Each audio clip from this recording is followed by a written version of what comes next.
Hi everyone, we're here tonight in Munich as I'd like to present to you the absolute first Bitcoin ATM available in Germany. Now on the 25th of September, the High Court of Justice of Berlin issued a ruling against BaFin regulation on cryptocurrency, more specifically Bitcoin, stating that it does not correspond to a financial instrument as described in the banking governance code. So the immediate result is the public availability of such an ATM, and I would like to take the opportunity tonight to show you how this works. So now I'm going to show you how to buy Bitcoin using cash. So here I have 20 euros,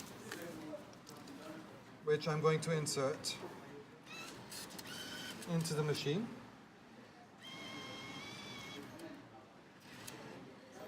So the machine recognizes that I have a 20 euro balance.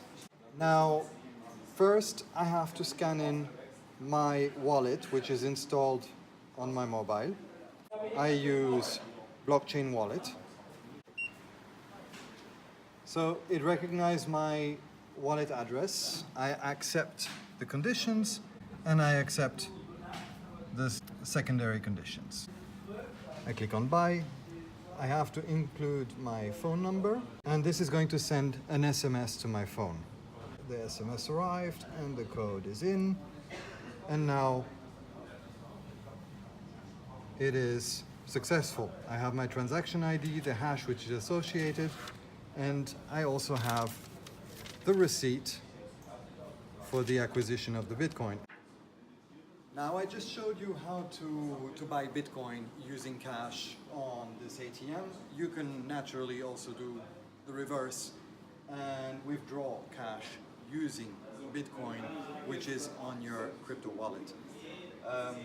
Same thing, you scan your wallet, you choose the amount you would like to withdraw, and it is deducted immediately. An ATM like this will take a commission, and the commission is 5% both ways. On the other hand, the ATM also provides interesting services. You can buy, using Bitcoin, you can buy e-vouchers, Vodafone, O2, PaySafe cards, etc.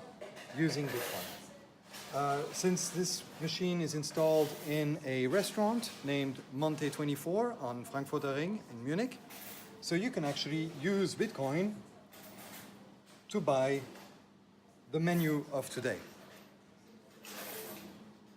So I hope this presentation was interesting to you, and this is a very good step in Germany in general to allow the general public to access such services in the crypto world.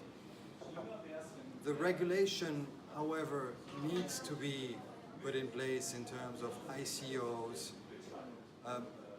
general financial services in regards to cryptocurrency, and it is important to have a legal framework in order to bring trust in this market.